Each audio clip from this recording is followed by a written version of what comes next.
Bueno, buenas tardes a todos los colegas que hoy van a participar de la charla que va a brindar el Colegio de Abogados de Quilmes respecto de los nuevos horizontes para el ejercicio profesional y derecho sanitario en el marco del COVID-19. En primer lugar, agradecer a quien va a ser nuestra disertante el día de hoy, la magíster Claudia Mayes. También agradecer a nuestra vicepresidenta del colegio que ha organizado la charla, doctora Natalia Mesina. Esta charla se encuadra dentro del compromiso que tenemos desde el colegio de la formación para mejores abogados en la especialización y la actualización de todos nuestros conocimientos, y estamos aprovechando esta pandemia también para que esta gran oferta que tenemos de cursos, de talleres, que realizamos a través de las distintas plataformas telemáticas, pueda originar, aprovechar este tiempo para volver mejores abogados en el momento que la pandemia y la situación sanitaria nos permita ejercer plenamente la profesión. Así que, Natalia, doctora Madis, un enorme abrazo, muchísimas gracias. Gracias a todos los colegas por estar presentes en cada una de las actividades que realiza el colegio y nos seguimos comprometiendo con la formación de cada uno de los profesionales. Un fuerte abrazo a todos. Bueno, gracias, presidente, gracias al doctor Bienvenido Reyes Basalo, Bebe, todos lo conocemos por Bebe, así que gracias por estar. Gracias, Claudia Madíez, la doctora Madíez, por aceptar nuestra invitación. La verdad que para nosotros es importante, como decía el presidente, seguir capacitándonos y sobre todo en estas cuestiones que para nosotros son innovadoras, porque el derecho sanitario como tal nos ha dado en el marco de este COVID algunas herramientas de trabajo y nos va a seguir dando seguramente, para la cual tenemos que estar preparados. Gracias a las empleadas del colegio que están hoy haciendo posible esta charla a través de la herramienta Zoom, y gracias a José Balmaceda, que como siempre está de soporte técnico ahí haciéndonos el aguante para que todo salga bien. Bueno, les presento a Claudia. Claudia Madíez es magíster en Sistemas de Salud y Seguridad Social, es abogada como todos nosotros, es egresada de la Universidad de Salud en su magíster y a su vez es magíster en Bioética y Derecho de la Universidad de Barcelona. Es doctoranda en Derecho de la Universidad de Córdoba, es profesora universitaria en Ciencias de la Salud y el Ambiente, fue subsecretaria de Políticas de Regulación y Fiscalización del Ministerio de Salud de la Nación, integró el directorio de la Obra Judicial de la Nación y el Departamento de Penalidades de PAMI. Fue jurista en el Digesto Jurídico Argentino por la rama de Salud y hoy es directora nacional de Habilitación, Fiscalización y Sanidad de Fronteras del Ministerio de Salud de la Nación. Dirige actualmente el Centro de Estudios e Investigación en Derecho Sanitario y Bioderecho de la Universidad y Salud. Fue secretaria de Ciencia y Técnica de esa universidad y ha coordinado y participado de numerosos trabajos de investigaciones, publicaciones científicas, como a su vez es coautora y autora de libros y artículos vinculados a la bioética y al derecho sanitario. Gracias, Claudia. Yo sé, como les decía antes de que ustedes se sumaran, su agenda está repleta de compromisos, actividades y responsabilidades, con lo cual muy, muy agradecida que pueda estar con nosotros y bienvenida al Colegio de Abogados de Quilmes. Bueno, muchas gracias, Natalia, muchas gracias al Colegio de Abogados de Quilmes por esta invitación, a todo el auditorio, al grueso de los colegiados, por el interés que manifiestan por el derecho sanitario, y bueno, yo espero no defraudarlos e introducirlos en esta rama, o ayudar a que profundicen aquellos que ya la conocen.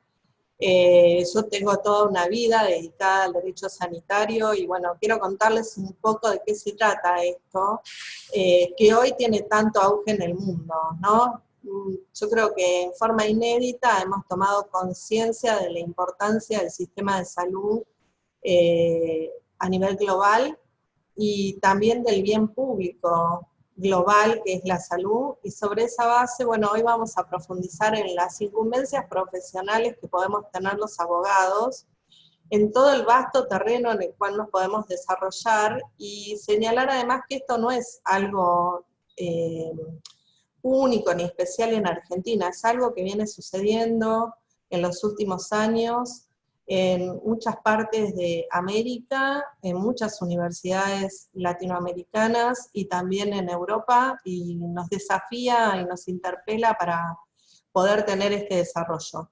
Voy a intentar poner la presentación, y espero que hacerlo bien. Ustedes me dicen si la pueden ver, ¿la están viendo? Bien, perfecto. Entonces, bueno, me voy a adentrar en este tema contándoles un poco, primero, o hablándoles sobre el concepto de salud y derecho sanitario, porque así tenemos una misma nomenclatura todos. También para ver las distintas dimensiones que tiene este derecho y los desafíos de esta nueva rama en la que podemos desarrollarnos todos. Lo voy a hacer en base a mi experiencia en el Centro de Estudio e Investigación en Derecho Sanitario y Bioderecho de la Universidad de Salud, que es una universidad especializada en los temas de salud, y entiendo que esto es muy importante porque nos ha permitido dentro de esta universidad profundizar en la materia, aunque no es una condición que no puedan desarrollar otros centros de estudios, otras universidades o los propios colegios de abogados. De hecho, nuestra universidad integra la Red Argentina de Derecho Sanitario, y dentro de ella tenemos a la Federación de Colegios de Abogados integrando nuestra red. En ese marco, el concepto de derecho a la salud es un concepto multidimensional, porque la salud ya es un bien social en sí, y define nuestro modelo social, cómo nosotros queremos regularla.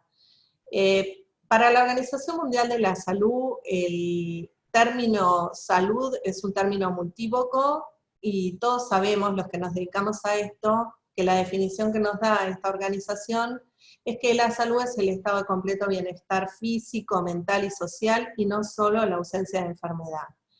Pero a 30 años de esta definición, en la Declaración de Creación o en la resolución de la OMS, encontramos que en Alma Ata ya se dice que no es el estado de completo bienestar, sino un estado de completo bienestar. Entonces, ya encontramos algunas diferencias mediadas por el tipo de sociedad que queremos nosotros regular o admitir, y luego, más recientemente, encontramos que la salud no solo se define por estos aspectos de bienestar, sino que también por sus determinantes sociales y la interdependencia de derechos, que también lo tenemos, esta interdependencia de derechos, en nuestros tratados internacionales de derechos humanos.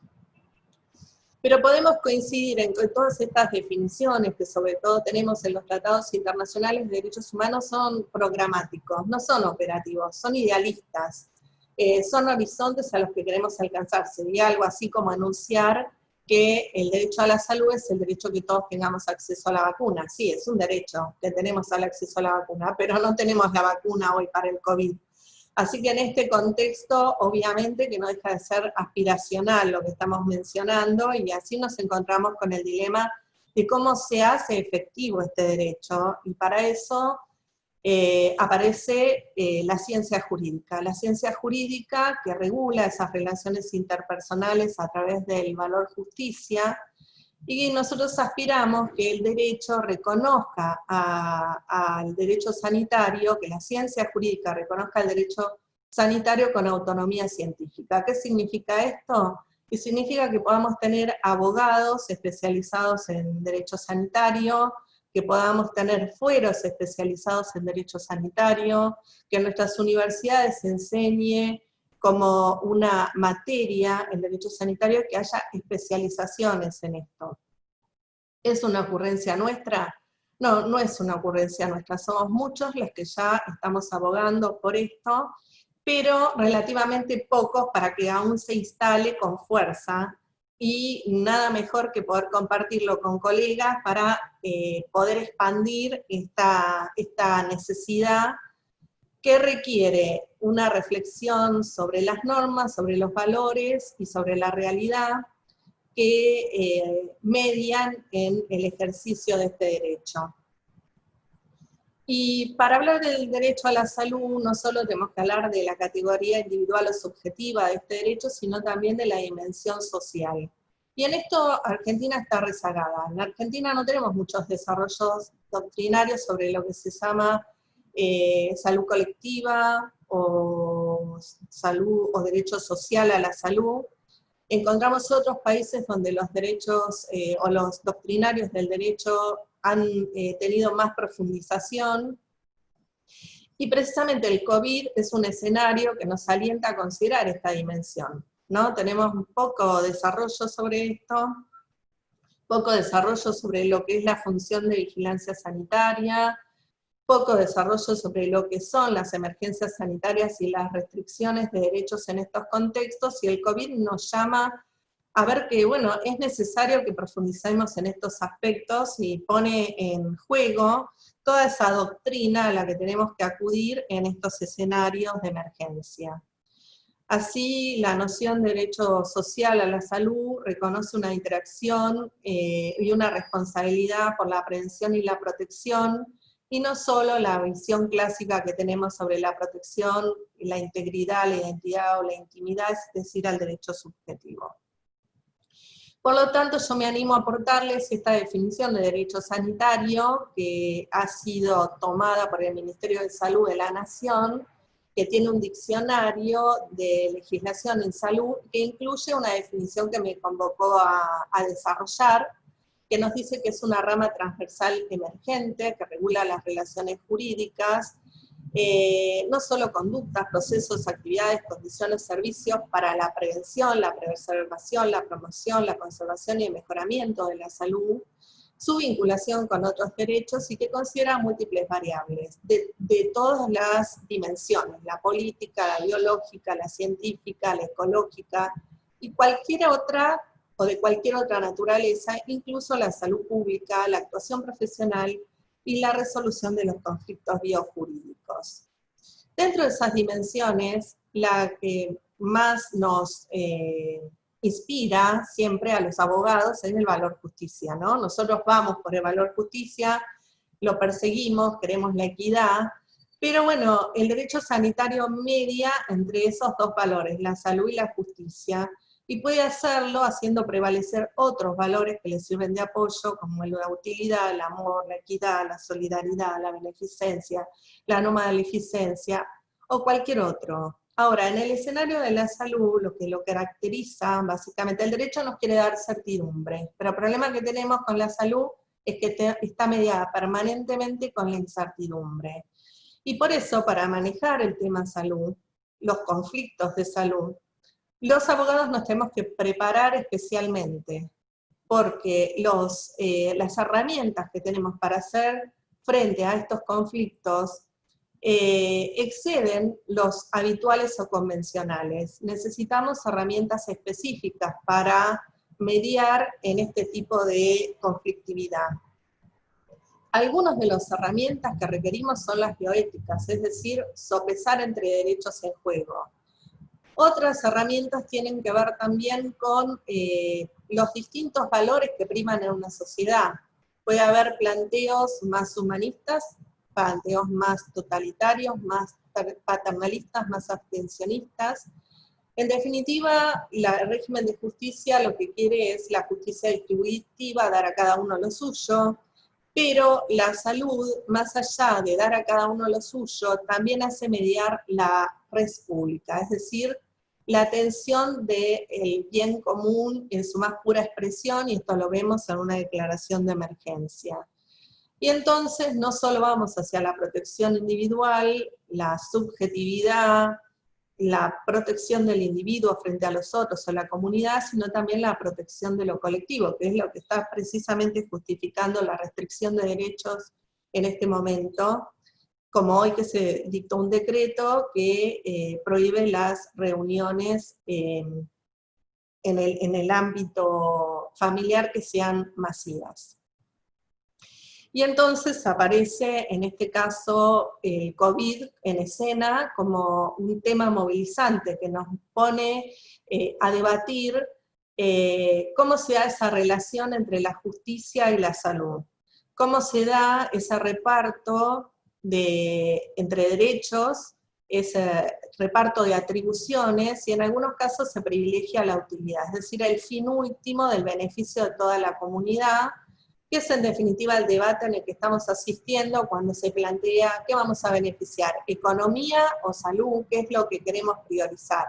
En definitiva estamos privilegiando la utilidad de estas medidas que restringen derechos, y estamos exigiendo justicia en la frontera entre esta política jurídica, esta política social y económica y la política sanitaria. ¿Cuál es el valor preponderante en esto? Y en esta preponderancia, en esta tensión que tenemos de valores en juego, surgen los conflictos biojurídicos. Desde la Segunda Guerra Mundial que tenemos todos estos debates sobre qué hacer con las negativas de transfusiones, la objeción de conciencia, la sedación terminal, el aborto, la responsabilidad del equipo sanitario, y en este escenario de emergencia las restricciones a los derechos y el costo social.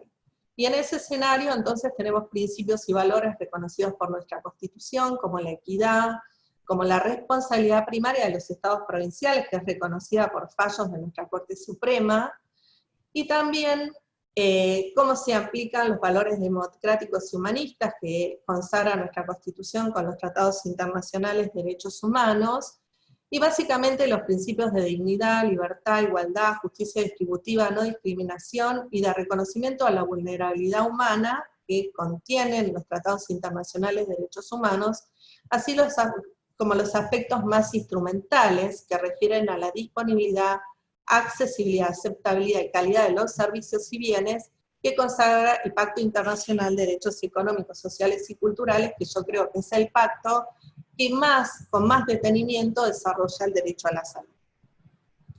Ahora, junto a esa dimensión de principios y valores, nos tenemos que interpelar nosotros.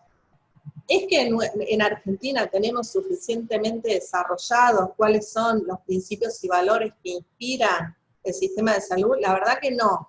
Es un esfuerzo de abstracción el haber hecho esta enunciación que acabo de realizar, que surge de años de tratar esta materia, pero que no está instalado en la sociedad en forma común el debatir sobre estos temas.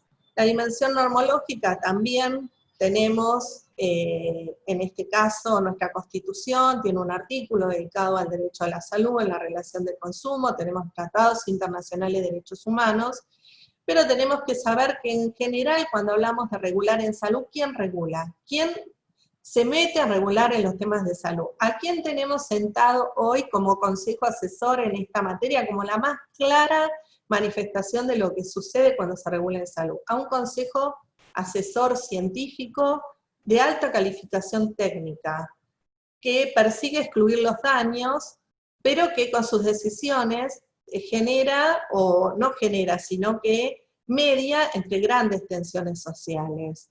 Y además que requiere exactitud en las definiciones y una integración con la voluntad de los decisores. En definitiva, todo lo que nos está pasando con el COVID, lo que nos está mostrando es en grande lo que sucede en pequeño cuando se regula en salud. Es en definitiva que hay alguien que está asignando recursos en salud, que en general es el profesional de la salud. Él es el que asigna recursos cuando prescribe, pero también es el que asigna recursos cuando se debaten las regulaciones. Es básicamente esto lo que suele pasar en el derecho sanitario, y no pasa solo así en Argentina, viene pasando generación tras generación en todos los países. Cuando se discuten regulaciones en salud, son generalmente los actores vinculados al sector salud los que participan, y es poco el protagonismo de las profesionales y operadores del derecho. Por eso también no tenemos reconocida una rama de derecho sanitario dentro de las ramas tradicionales del derecho. Y entonces nosotros aspiramos a un subordenamiento del derecho a la salud sistemático con recursos y principios propios que refleje la naturaleza de este derecho.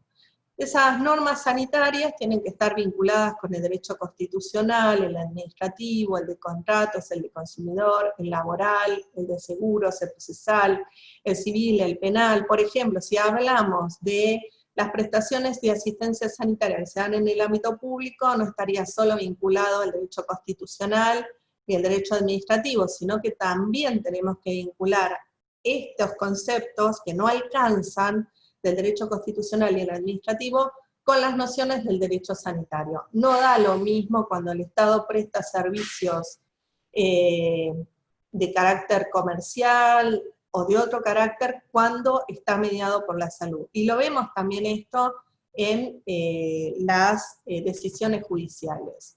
Entonces entran a jugar los principios y derechos y garantías, las garantías implícitas y las explícitas. Vemos entonces en este tema, y es algo que voy a pasar rápido, porque los abogados sí sabemos de esto, sabemos de cómo se está consagrado este derecho en nuestra Constitución, cómo estuvo en el 14 bis, en el artículo 14 bis, cómo esto le da el plafón al sistema público de salud, pero lo poco que se ha desarrollado en nuestra Constitución sobre este tema, la cláusula federal que habla del reparto de competencias nación-provincia en nuestro artículo 5 de la Constitución, el federalismo sanitario argentino con la Constitución del 53, donde le permite a cada provincia dictar su propia constitución, crear sus propias instituciones, y la reforma del 94, que consagra explícitamente el derecho a la salud, da jerarquía constitucional a los tratados internacionales de derechos humanos y constitucionaliza el amparo y el habeas data, entre otros.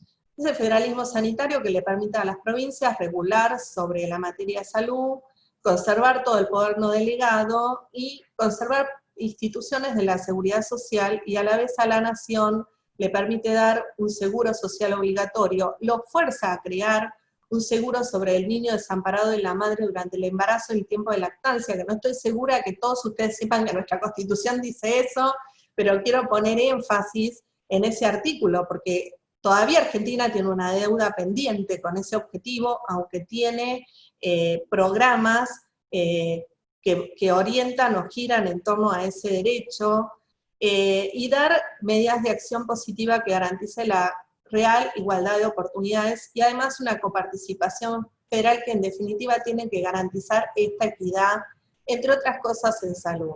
Y ahí me voy entonces a la dimensión sociológica. ¿Qué pasa en la realidad? En la realidad nosotros vemos que la salud pasa por distintas distribuciones de economía, de educación, del azar, pero también interviene en la distribución de los bienes de la salud, el mercado, como por ejemplo lo puede hacer a través de la industria farmacéutica, a través de los organismos internacionales de crédito, y tenemos cada vez receptores más difusos. Cuando hablamos de pandemias o epidemias, todos nosotros, sea cual sea nuestra clase social, sea cual sea el subsector de salud al que pertenecemos, vamos a ser alcanzados por el COVID. Y así nos pasa con muchas otras situaciones, porque por eso hablamos de que la salud, que es el bien jurídico tutelado por el derecho a la salud, tiene externalidades positivas o negativas. No importa lo que nosotros hagamos para cuidar nuestra salud, si un vecino nuestro no se cuida, nosotros también podemos ser afectados. Y nosotros tenemos también un compromiso con todos los estamentos de la sociedad para que este bien sea cuidado.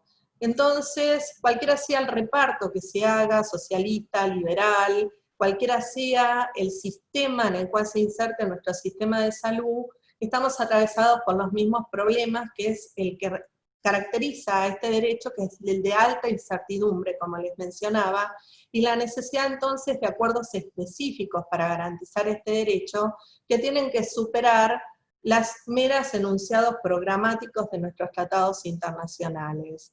Entonces estas adjudicaciones, que son básicas, tienen que ser dinámicas, tienen que alentar la negociación, y tienen que estar mediados por algunos de estos valores que mencionábamos, y como sociedad nos tenemos que poner de acuerdo sobre qué tiene que prevalecer. Yo les hago una enunciación que me gustó mucho hacer esto para este encuentro, de revisar un poco por qué se judicializa el contexto COVID. Vemos que hay por agresiones a los profesionales, por incumplimiento del aislamiento, por demandas laborales, porque no se dan las medidas de protección a los trabajadores, por no respetar los precios máximos o readecuar los contratos. Hay cuestiones de violencia de género por el contexto de encierro al que se ven obligadas a permanecer las familias, reclamos de prisión domiciliaria o ante los posibles factores de riesgo, pedidos de protección a las personas en situación de calle, situaciones de denuncias de delitos migratorios. Este enunciado, no me dio satisfacción obviamente leer este enunciado, sino el poder hacer este relevamiento a nivel internacional y encontrar que Argentina, como les decía, tanto sea en la génesis del derecho sanitario como en lo que nos sucede con el COVID, estamos igual que el mundo. Es decir, no estamos ni adelante ni atrás. Algunos países tienen más avanzado el reconocimiento del derecho sanitario, otros menos, pero las cosas se judicializan más o menos por los mismos temas. Donde los países han sido más eficientes en dar respuesta, encontramos que se judicializa menos en algunos aspectos, y en otros se judicializa más. Y voy a hacer un repaso para que se entienda. Hay más o menos de un relevamiento de un estudio internacional, casi 3.000 demandas hechas por derechos civiles, peticiones de salidas de presos contra compañías aseguradoras que no quieren pagar, relacionadas con el trabajo de los empleadores. En este relevamiento que hablo de causas significativas, importantes, no causas individuales, sino causas colectivas. En Estados Unidos hay todo tipo de demandas, con proyecciones a que se extiendan en la próxima década. Estamos hablando de demandas que van a iniciar ahora, pero que van a continuar iniciándose por una década. Por ejemplo, contra China por ocultar virus, contra cruceros infectados por ser foco de contagio, contra gimnasios cerrados que siguen cobrando a sus clientes. La Asociación de Amigos del Rifle inició una acción porque quiere que las tiendas de armas sigan abiertas porque entienden que es una necesidad. Los trabajadores contra sus propias empresas, es decir, de lo más variado y con una proyección enorme. Estamos hablando de un país de alta litigiosidad, creo que es el país más litigante, y en materia de salud es profundamente litigante. Después tenemos en España, por ejemplo, la Asociación Española de Víctimas del COVID, que hizo una denuncia ante la Corte Penal Internacional de La Haya contra el gobierno español, porque entienden que hubo un genocidio de alrededor de 50.000 personas, concentrados sobre todo en las residencias geriátricas. En Italia, que tuvo más de 34.000 muertos, en Bérgamo, una plataforma también que se generó, nucleada por abogados litigantes, que cuestionan la gestión sanitaria. En Italia y el Reino Unido, como contrapartida a esto, las autoridades sanitarias están tratando de prevenir esta injerencia judicial en las políticas públicas. En Francia, el fiscal público de París hizo muchas denuncias contra políticos y funcionarios de la administración pública, y en Austria se está registrando la mayor demanda colectiva por el virus, que es una acción de 5.000 personas contra las autoridades de un condado, porque no cerró un bar donde se produjo una alta tasa de contagios desde que se conoció la existencia del virus hasta que cerró, que pasaron 3 días. Esto nos da una idea de por qué está litigando el mundo y de cuáles son las causas, cómo se están organizando estos litigios y con qué mediación de tiempo en relación a los hechos. En Brasil, la judicialización es más institucional. Han judiciado los gobernadores porque han querido imponer restricciones más importantes que el Estado Nacional, y esto le ha sido reconocido por el Supremo a esos gobernadores. Hay muchísimos procesos por COVID para que la población pueda obtener habeas corpus por la restricción de las libertades personales, y hay acciones contra la administración o directas, ya sea porque se vive la desprotección de los derechos clásicos. Por ejemplo, se han hecho medidas contra el Estado Nacional porque le ha impuesto a las empresas telefónicas que las empresas divulguen datos para controlar la pandemia, pero sin explicar cómo se van a usar estos datos. Ese decreto fue suspendido por el Supremo. Otro decreto limitaba la información que el gobierno debía dar por el COVID y también fue suspendido por el Supremo.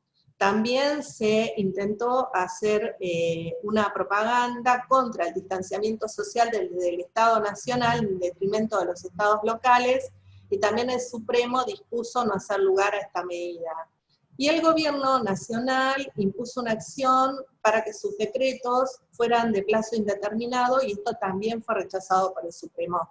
Vemos acá toda una serie de enunciados donde hay conflictos interjurisdiccionales, y el Tribunal Supremo de Brasil ha estado mediando en esos conflictos. A diferencia de esta situación, en Chile hubo conflictos también interjurisdiccionales, estamos hablando de un país federal versus un país unitario como Chile. La Corte de Chile recibió reclamos por decisiones locales de cuarentena, y el tribunal eligió no pronunciarse. Y lo mismo ocurrió entre un municipio rural de un alcalde que litigó contra el Ministerio de Salud chileno, y también en ese caso el tribunal consideró que era una cuestión política. ¿Ven las diferencias entre países? Entre los motivos del litigio, algunos son de las relaciones entre privados, otros de las relaciones entre distintos niveles de gobierno.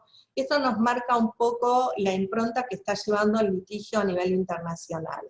En Argentina, algunos fallos, por ejemplo, de Unión de Trabajadores de la Educación contra el gobierno de la ciudad, sobre una medida cautelar decidida por el Contencioso Administrativo de Primera Instancia, que se le pedía la provisión de equipos de protección personal para los trabajadores, una residencia contra el gobierno de la ciudad de Buenos Aires en un amparo que pedía el test para todos los trabajadores y los residentes, y que no fue admitido porque se consideró que el test solo aplicaba a los casos sospechosos, y como contracara un pedido de una cautelar para aplicar plasma enriquecido a padres de lactora, y en este caso el gobierno de la ciudad decidió en el caso de la madre declararlo abstracto porque estaba dentro del protocolo la madre y de lactora, y en el caso del padre consideró que no era competencia de la Cámara el decidir sobre este tema. Estas distintas instancias de judicialización se suman a todas las casuísticas que estamos conociendo diariamente sobre violaciones a las medidas dispuestas por la autoridad, resistencia o desobediencia por propagación de la enfermedad, o las actas labradas y clausuras contra los propios actores del sector salud. Estamos viviendo la judicialización de la atención del sector salud, ¿no? Vemos a los médicos que pertenecen a las clínicas, digo, yo lo veo a diario también por mi función, con acciones judiciales, de oficio incluso, no siempre por denuncia, considerando que debe perseguirse esta situación de contagio en los ámbitos de la salud. Y ya hay proyectos de ley posicionados para evitar esta judicialización de la actuación del personal sanitario, que, bueno, obviamente se siente hostigado, el personal sanitario está muy expuesto y se siente hostigado por una sobreexigencia para dar respuesta en el sistema de salud. Luego tenemos miles de detenciones, denuncias penales y federales, e incluso la situación de flagrancia que verifican las fuerzas de seguridad por incumplimiento del aislamiento, y ahora ya estamos pasando a otra instancia, ¿no? Estamos saliendo del aislamiento con medidas menos restrictivas. También tenemos, por ejemplo, a los transportistas, los tripulantes de transporte de carga, que están siendo estigmatizados y perseguidos por detenciones ilegales cuando circulan a lo largo del país, porque hay provincias o municipios que han cerrado sus fronteras, que están impidiendo la circulación del transporte de carga, e incluso están sufriendo medidas sanitarias por las que se les cobran, si les impone un testeo, se les quiere cobrar. Todo esto también se está judicializando, está generando conflictos legales. En todo este escenario, ¿qué es lo que pasa en el mundo con la autonomía científica del derecho sanitario? Pues yo les elegí el COVID porque creo que es muy reciente, no hay mucho relevado sobre lo que está pasando en el mundo desde el punto de vista del derecho, yo hice solo un pantallazo. ¿Y qué es lo que nos puede orientar sobre alguna pauta de que el derecho sanitario está siendo reconocido y que para resolver estos conflictos es interesante que haya una formación especial, que haya un conocimiento especial? En el mundo tenemos organismos internacionales y especializados en salud, la Organización Mundial de la Salud, la Organización Panamericana de la Salud. Tenemos ámbitos académicos que reconocen el derecho a la salud. El centro que yo dirijo es un ejemplo, pero el primero que nació en América, que es el CPISA, es un centro que ya tiene más de 20 años, está en la Universidad de San Pablo y es pionero en América. Y oh sorpresa, les quiero contar que estos ámbitos académicos, en nuestra universidad, porque es joven y porque tiene conocedores del sistema de salud que la administran, pero ¿saben dónde creció ese centro? No creció en el ámbito de la Facultad de Derecho, creció en el ámbito de la Facultad de Medicina, porque los ámbitos de las facultades de Derecho más tradicionales, para que crezca un centro que estudie el derecho sanitario, son más refractarios, son más resistentes al cambio. Entonces nacen en las facultades de medicina. Una excepción es el Observatorio del Derecho a la Salud en la Facultad de Derecho de la UBA. Pero ya se están abriendo en otras universidades, en otras facultades de Derecho, al estudio del derecho sanitario. Tenemos el digesto jurídico argentino, que les cuento la incidencia, que el digesto jurídico, la rama salud, la había puesto, la subrama salud la había puesto en el tema del derecho administrativo. ¿Pero qué les pasó? Encontraban que no tenían suficiente expertise los abogados que habían convocado para estudiar esta rama, y a último momento me tuvieron que llamar para que los ayudara a terminar el digesto, porque necesitaban un experto en esa materia, porque es una materia muy técnica, muy científica, y necesitaban alguien que conociera estrictamente sobre el sistema de salud.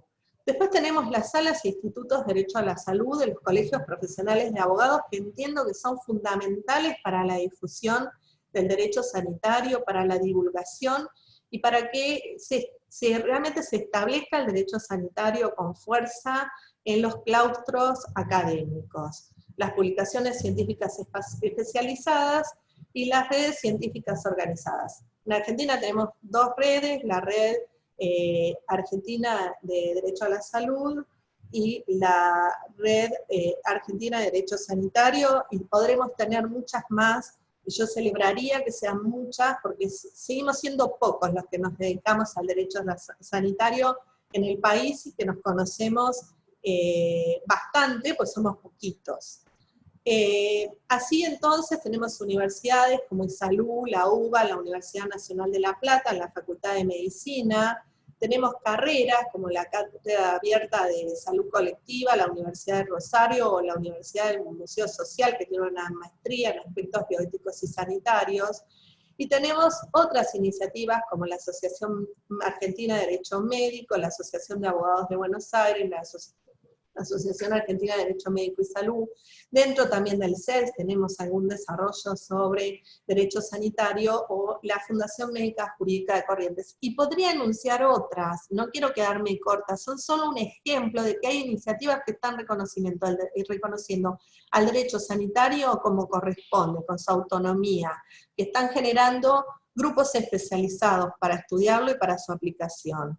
Entonces, bueno, mi propuesta es convocar a los operadores del derecho y la salud, no solo la mía, la de las redes que integro, yo también integro la red iberoamericana de derecho sanitario, es decir, ya estamos trascendiendo el ámbito nacional, estamos en toda Iberoamérica impulsando esto con universidades que están más avanzadas o menos avanzadas, reconocer la transversalidad del derecho sanitario, su complejidad, su necesidad de ser inter y transdisciplinario. Por eso yo hablo a los abogados, pero en realidad hablo a todos los operadores del derecho y a todos los operadores de la salud, los operadores sociales, para avanzar en este reconocimiento. Tenemos que enunciar los principios y los fundamentos para esta autonomía científica, para realmente democratizar y equiparar derechos. Y entonces vamos a tener nuevos interrogantes, nos vamos a preguntar cómo pactar con los tres poderes y niveles de gobierno estándares exigibles, cómo reconocer esta rama, cómo hacer efectiva su institucionalidad, si podemos los abogados reconocer incumbencias y competencias específicas al abogado que se dedique al derecho sanitario, cómo se tienen que involucrar los colegios profesionales en esto, ¿tiene que haber o no tribunales especializados, o tiene que haber profesionales especializados en esta temática? ¿Tendrían los abogados algunas atribuciones reconocidas en el sistema de salud solo para hacer reflexionar sobre esto? Imaginen ustedes que hay servicios jurídicos en los hospitales que suelen ocuparse de los conflictos legales, pero no se están ocupando de la prevención del litigio, no se están ocupando de la mejora de la calidad, no se están ocupando de la seguridad del paciente. Y yo creo que esos profesionales debieran estar ocupándose de esas materias. No estamos hablando con fuerza sobre prevenir el litigio en salud con mecanismos no adversariales. No estamos hablando de, como dice aquí, de tribunales especializados que puedan resolver estos conflictos con un conocimiento en la materia que permita diferenciar el bien público que está atrás de este derecho. Hoy tenemos derecho minero, derecho aduanero, derecho de los recursos naturales, derecho ambiental, que en la Constitución mereció al menos 10 artículos, con una ley de presupuestos mínimos, y no tenemos ni una ley de presupuestos mínimos de la salud, ni tenemos más de un artículo específico en nuestra Constitución sobre el derecho a la salud.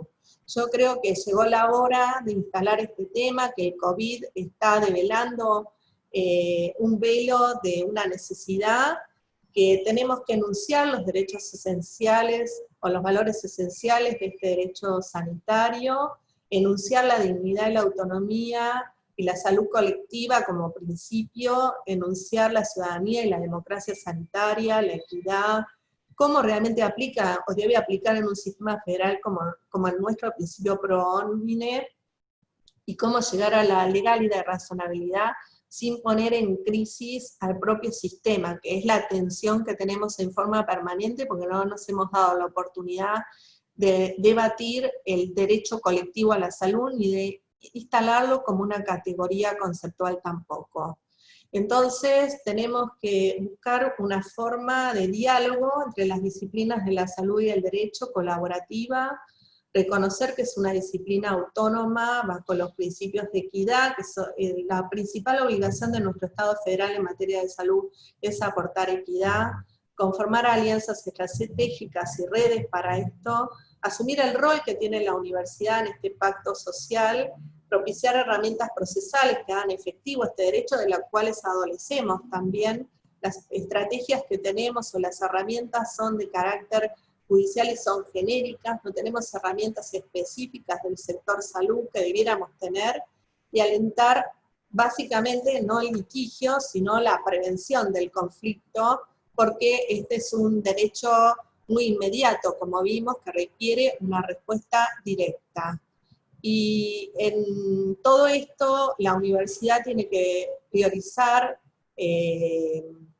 cómo resolver estos problemas, tiene un fuerte compromiso, y yo creo que va de la mano con los colegios, como nunca antes también los colegios profesionales están alentando la formación de los colegas y están profesionalizándolos de alguna manera, así que para mí es muy buena esta sinergia que se da entre colegios y universidad. Estoy muy contenta de poder participar de esta iniciativa y de alentarlos a que se sumen a ser militantes del derecho sanitario, como yo me creo, y para todo eso, bueno, yo les agradezco, les dejo mi mail, estoy abierta a todas las preguntas, y por supuesto abierta a esas preguntas, porque para bailar un tango se necesitan dos, y como este es un evento que entiendo que es muy participativo y masivo, me va a encantar conversar con ustedes. Les dejo una foto de la fachada de mi universidad, como uno de los espacios, uno más de los espacios donde podemos divulgar y hacer que sea una realidad el derecho sanitario como rama autónoma del derecho. Muchas gracias, y bueno, los escucho con las preguntas.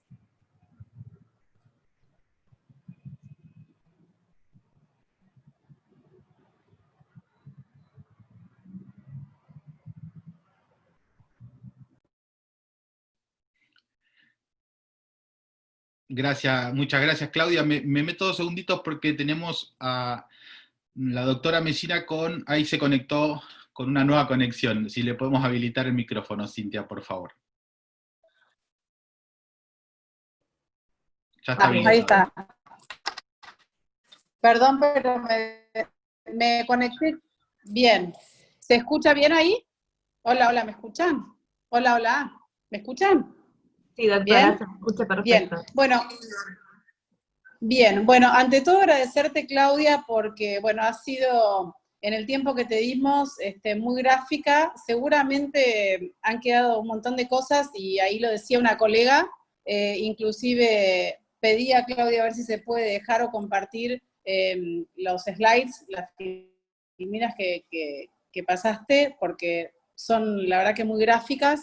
Y bueno, abrimos a preguntas. Si les parece, no hay muchas preguntas, creo que eran 2 o 3. Si quieren habilitar el micrófono, con todo gusto. En esto de bailar el tango, ¿no?, que pidió la doctora, que me parece muy bien.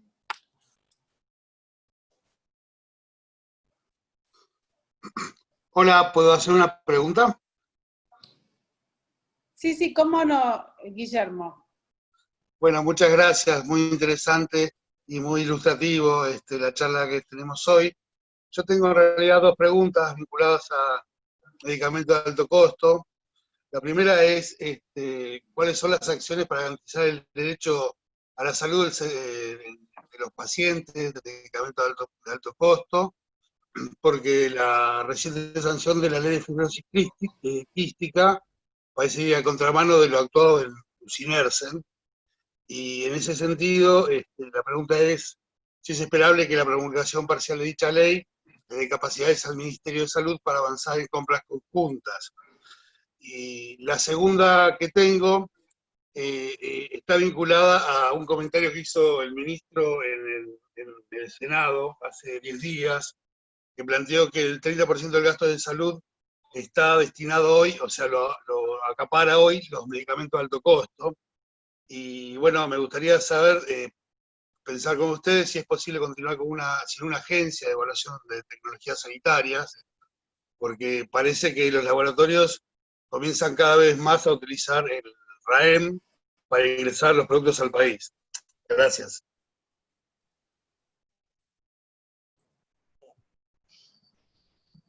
Bueno, no sé, Nati, yo voy contestando, si te parece. Claudia. Bueno, lo que quería contarles... Sí, cómo no. Sí, lo que quería comentarles es que la judicialización, la exigencia, el uso de la justicia para el reconocimiento de derechos tiene una alta legitimidad entre nuestros colegas y es utilizada en el sistema de salud para sobrellevar situaciones en las cuales el programa médico obligatorio, por ejemplo, incluye prestaciones y el sistema de salud no las da. Hay amparos por la provisión de pañales, por decirles algo muy elemental.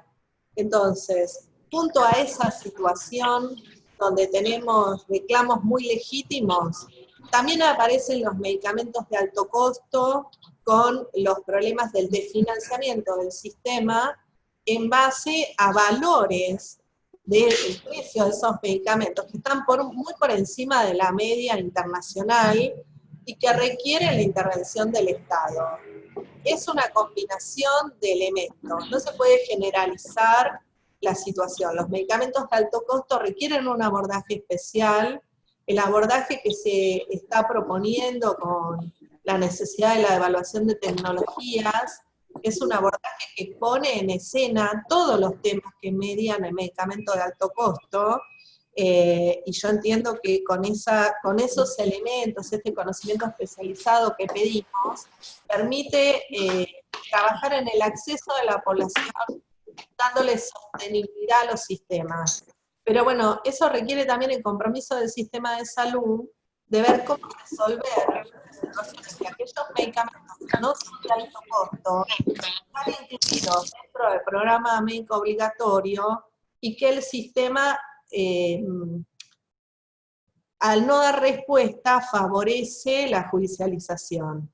Entiendo que son temas diferentes, pero que requieren el mismo compromiso por parte de todos los actores sociales de encontrar una forma de abordar el conflicto de salud que pueda ser conocido por la comunidad. El hombre común no entiende cuando le hablamos de medicamento de alto costo.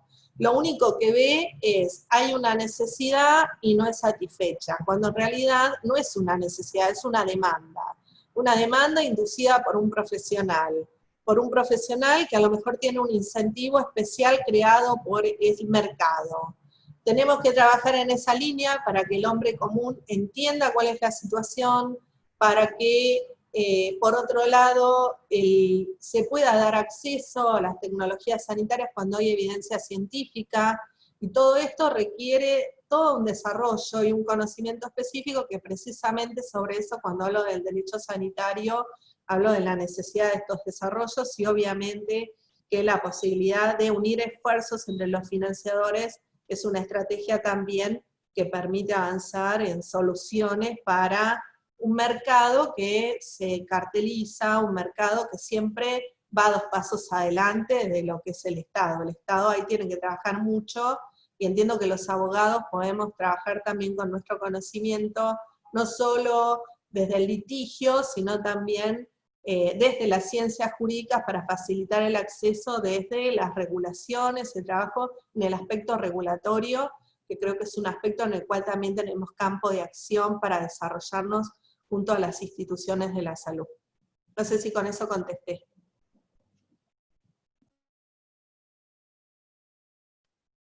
Sí, muchas gracias. En realidad el planteo apunta a que no tener una agencia en definitiva hace que el mercado pueda regular en vez de regular el Estado.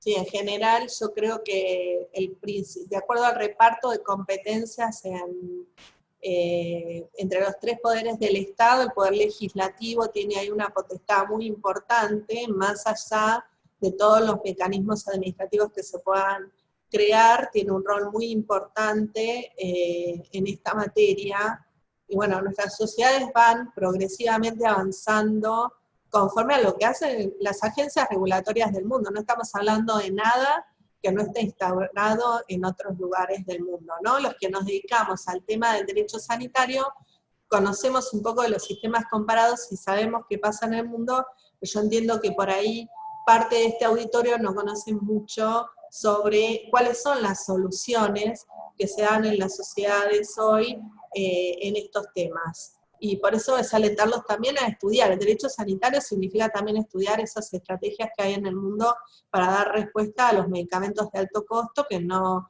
sería nada novedoso que Argentina lo haga, seguiría una tendencia que es una tendencia mundial para poder hacer frente a las nuevas tecnologías y a valores que se ponen a estas tecnologías que a veces son exorbitantes y no tienen que ver incluso con el valor que esas mismas tecnologías tienen en los países de origen de esos productores.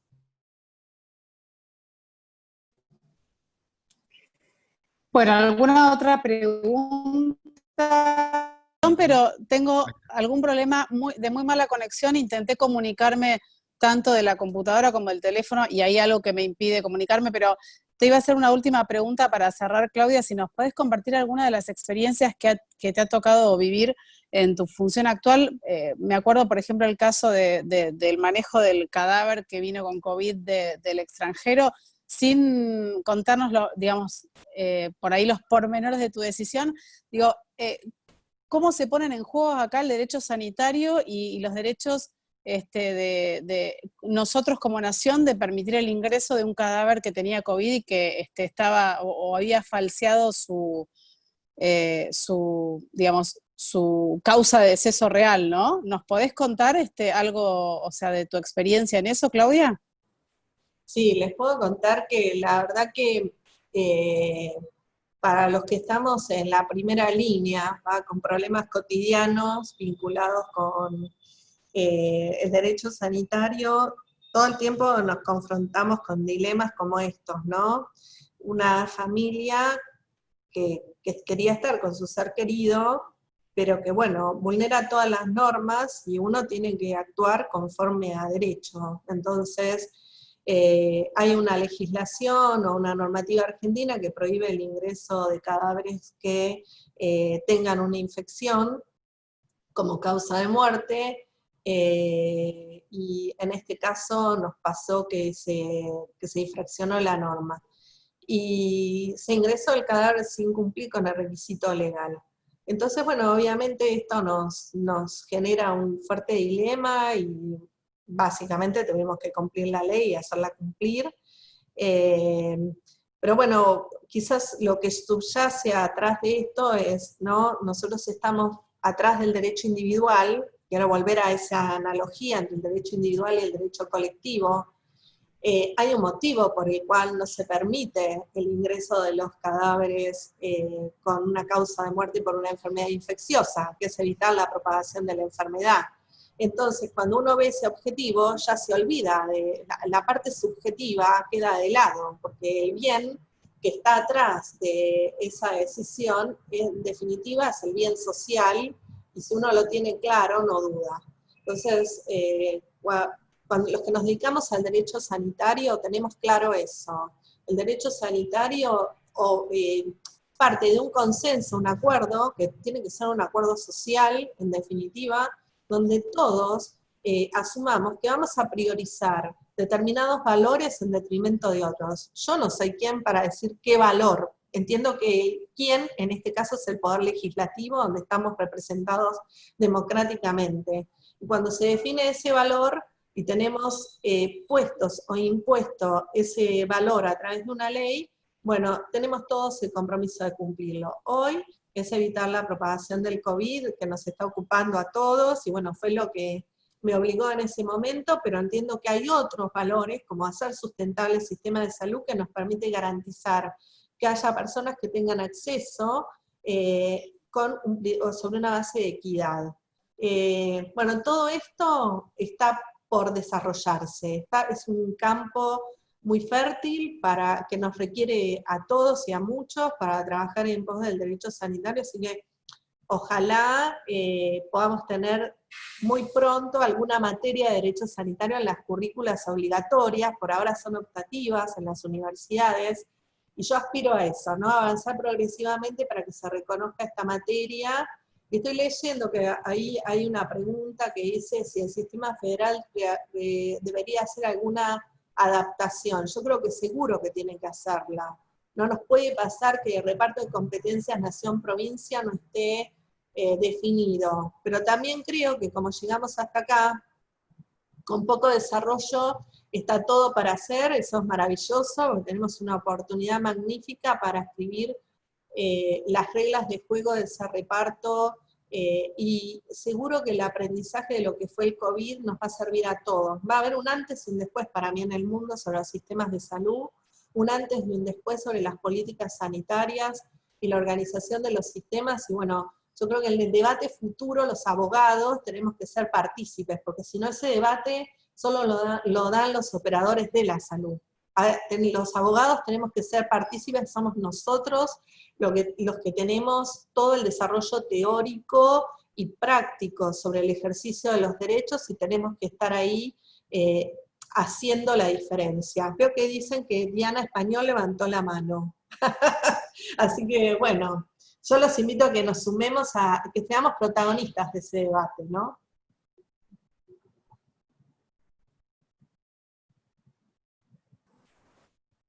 Hola. Hola. Hola, hola Diana, hola. Hola, doctora, encantada. Quería saber qué pasos se toman o cómo se descubre este pretenso ingreso de este cadáver con COVID. ¿Cómo administrativamente? Porque la verdad es que nunca lo escuché. Yo soy jueza civil en Quilmes, y nada, me interesa el proceso administrativo que llevó a detectar esta infracción a la ley, ¿no es cierto? Bueno, no me gustaría cometer infidencias sobre la causa. pero la verdad que nosotros hacemos un control muy estricto. Hoy no están abiertas nuestras fronteras y nosotros hacemos un control muy estricto. Los vuelos están cerrados y bueno, no fue difícil la detección, porque nosotros tenemos un sistema hoy. Si hubiera sido en el momento, yo quiero que ustedes tomen conciencia que Ezeiza recibe más de 100 o casi 120 vuelos diarios. Hubiera sido imposible esa detección con ese volumen de vuelos, pero hoy, al estar cerrados los cielos, los vuelos que llegan son muy poquitos y nuestro sistema de información funciona, pero no, eso no es lo usual. Se dio una situación excepcional en un contexto excepcional. Gracias, doctora, gracias.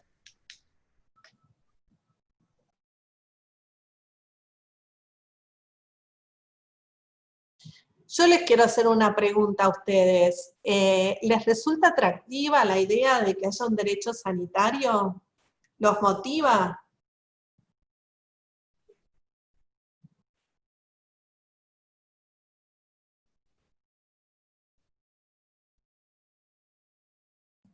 No se me animan a contestarme.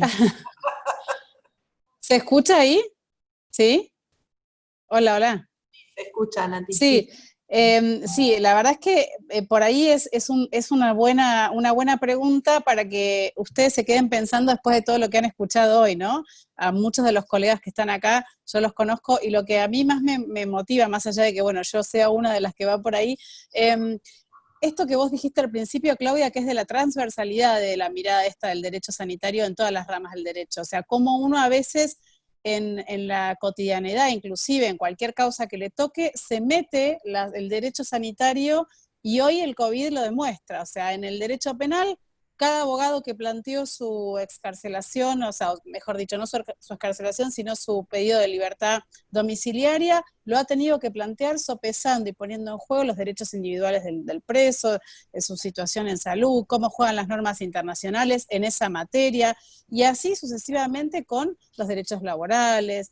Entonces creo que es muy interesante. Me parece que hoy lo que sí nos deja tu charla, y no sé si todos coinciden, es como esa pregunta sonando en nuestras cabezas, y seguramente cuando nosotros nos aboquemos a causas, o a ver las causas, o las causas que nos llegarán en estos tiempos, vamos a darnos cuenta que sí tenemos un montón de derecho sanitario metido sin darnos cuenta, y por qué la necesidad de poder fundarlo y saber realmente con las herramientas, ¿no? Como para que los jueces como Diana crean en los fundamentos que esgrimimos cada vez que tengamos que plantear algo y que se meta por ahí el derecho sanitario.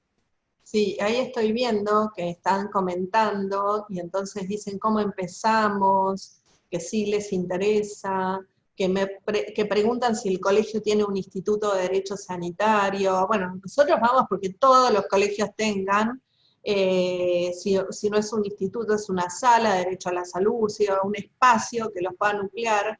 Y nosotros lo que, como universidad, como académica del derecho, lo que buscamos es que uno se puede ir formando. Yo como no tenía dónde formarme, fui una autodidacta. Después hice mi maestría en Sistema de Salud y Seguridad Social, después hice una maestría en Bioética y Derecho, y así me he ido profundizando. Pero uno podría no ser tan exigente con uno y empezar con leer sobre el tema. Hay bibliografía sobre eso, tienen mi email si me quieren consultar.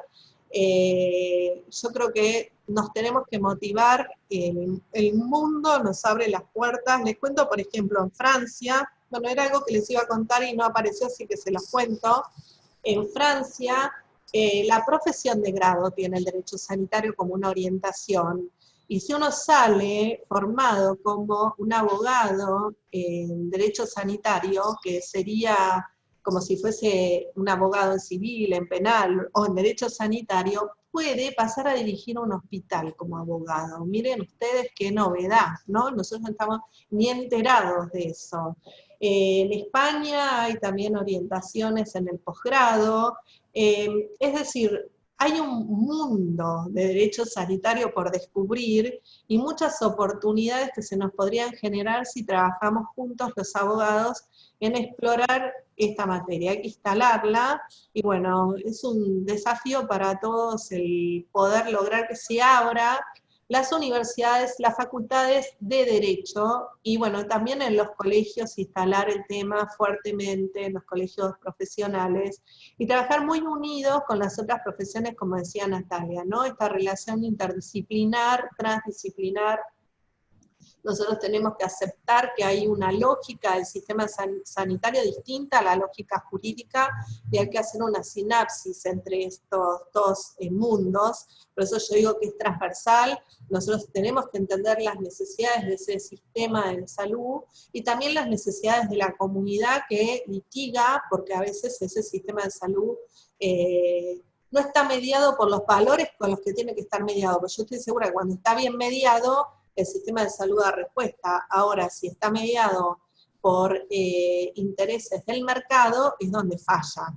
Y después tratar de, entre todos, de definir cuáles tienen que ser los principios y valores que tienen que inspirar nuestro derecho sanitario, el derecho sanitario argentino. Yo les recuerdo que uso el nombre de derecho sanitario porque nuestro primer ministro de salud, que era Ramón Carrillo, él instaló este concepto de derecho sanitario, y fue tan visionario que no solo fomentó la atención primaria, sino que encargó el primer código de derecho sanitario, siendo consciente que con organizar el sistema de salud no alcanzaba, lo que pasa que no se llegó a implementar. Así que ya teníamos el germen de la necesidad de un sistema sanitario organizado desde el derecho, desde el inicio del Ministerio de Salud. Miren ustedes. El tema es que a veces nos distraemos y no lo hacemos. Así que bueno, somos muchos los que queremos, vamos a ir peleando por esto para que el derecho sanitario tenga su autonomía científica, y queremos ser cada vez más.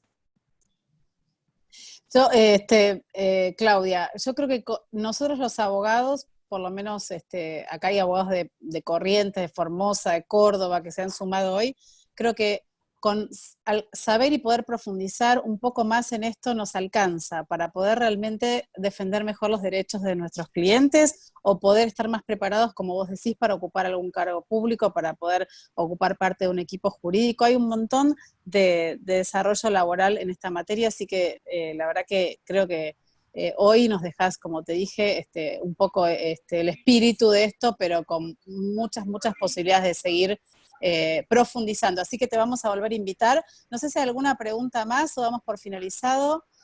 Piden tu mail acá, Claudia, si lo podés repetir. Mi email es maries.claudia@gmail.com, y alguien se ocupó, un amigo se ocupó de... Un amigo, un alumno dice, ¿no? No, él ha sido un compañero mío de trabajo, lo aprecio mucho, así que muchas gracias, Sergio, por compartir mi email. Bien, bueno, gracias. Bueno, creo que podemos ir cerrando. Muchas gracias, Claudia, de nuevo. Sabemos de tu gran capacidad. Gracias a los chicos del Colegio de Abogados de Quilmes, a los empleados que están acá, como siempre, tratando de que todo ande bien y nada falle. Gracias a esta enorme convocatoria de colegas, que la verdad que han sido muy alentadores. Y por supuesto, a vos, nuevamente, por tu tiempo. Te vamos a volver a invitar, así que no sea la última vez. No, muchas gracias a ustedes, y bueno, espero que nos encontremos varias veces peleando por este derecho. Gracias. Gracias, Claudia. A las autoridades también. Gracias a todos.